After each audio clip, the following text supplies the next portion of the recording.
Greetings, everybody. It's Jim. Guess what came in the mail today? That's right, it's Ragnarok, the Twilight of the Gods from SPI. Now, this is the boxed version of the game, not the Ares magazine version. Not that it really matters. The game and the components are the same either way. But the only difference is with the boxed version is, well, the box.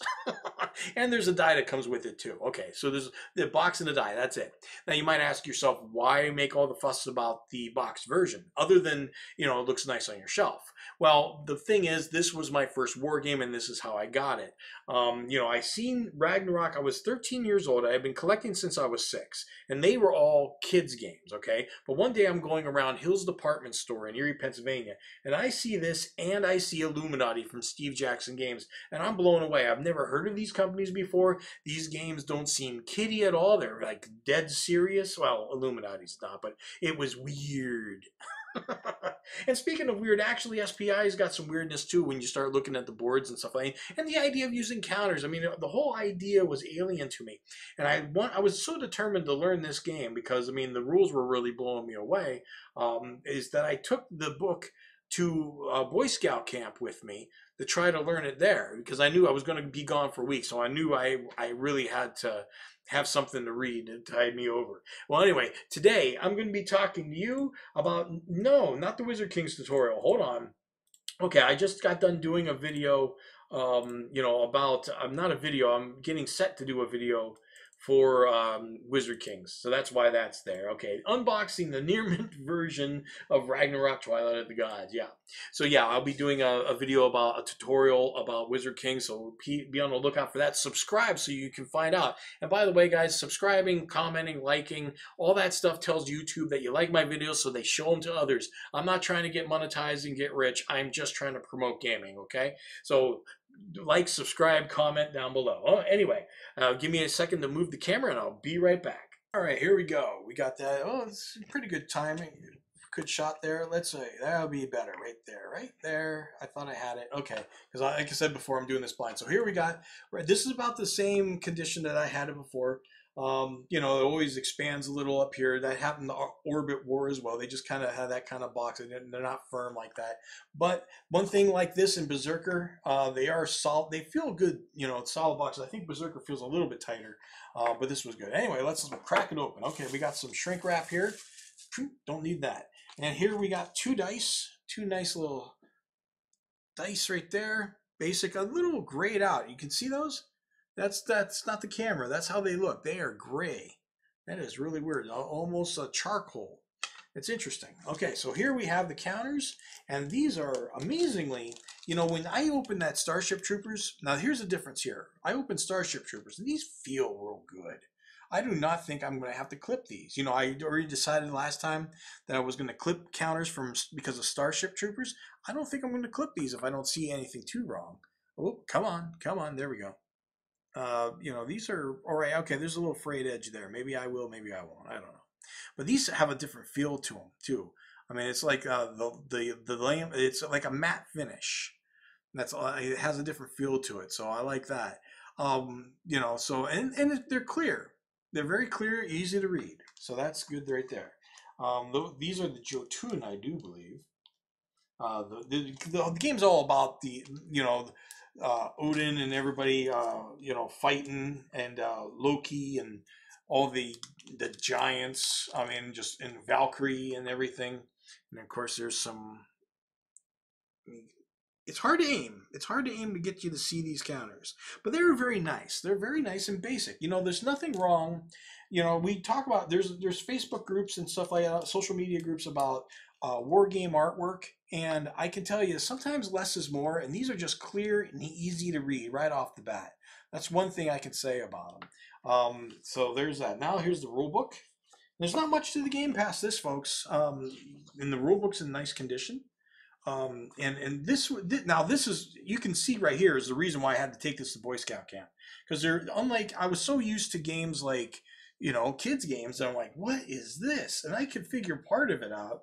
But man, when they start talking about engaging and disengaging, and then the special abilities of all the heroes, because you got Odin and Garm and all the Thor and stuff, it gets wild, man. It's just so much to absorb. And it's really not that much of a game. Of course, they got in the back, they got replacement counters, because there's no fog of war here.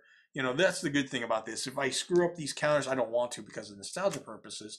And I almost, because I don't want to clip them because there's no reason to. You know what I'm saying? There's no reason to. I mean, there's no fog of war. So why risk messing it up? If it doesn't, you know, and that's nostalgia factor anyway. That's the way they were. So there's that. Now, the big part of it. Oh, look at that. They kept this.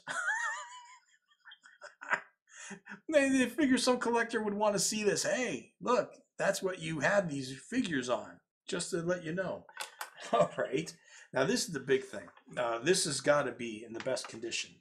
And it is. This is minty fresh. Now, I do want to point this out.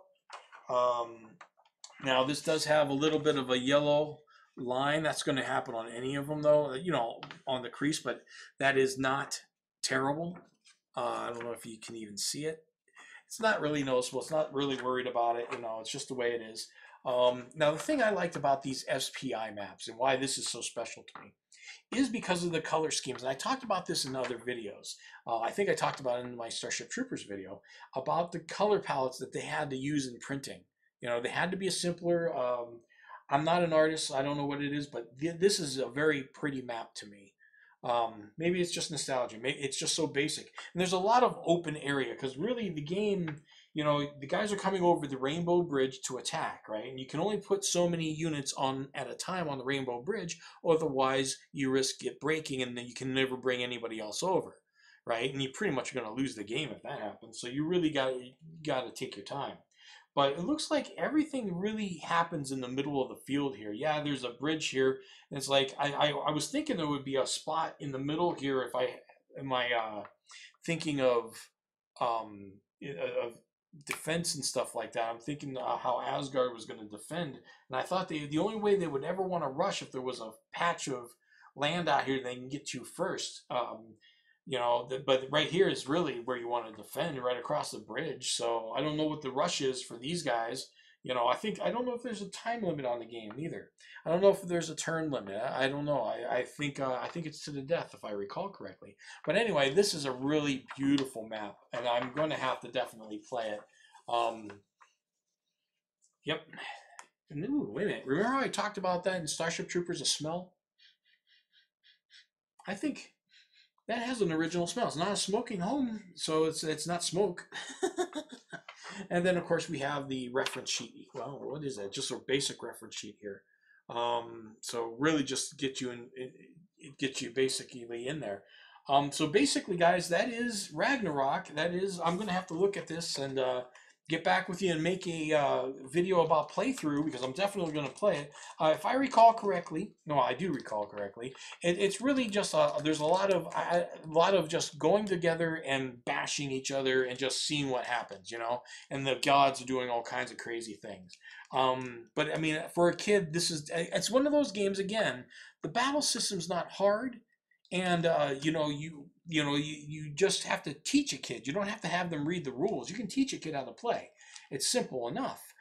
It comes down to the complication of the heroes having to always look through these rules.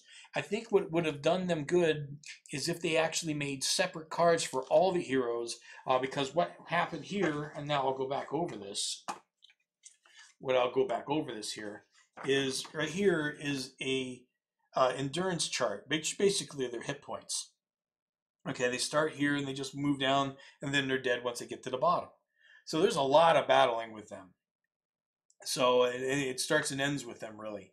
But basically they do all have powers, but the problem is you've got to go back into the rules every time if you don't remember them and stuff. It would definitely be a lot better if they had little cards for them so you could track everything that way. And that's what maybe I'll do myself. Just do that on my own. So anyway, guys, that is Ragnarok. I hope you enjoyed the video, and I'll see you next time.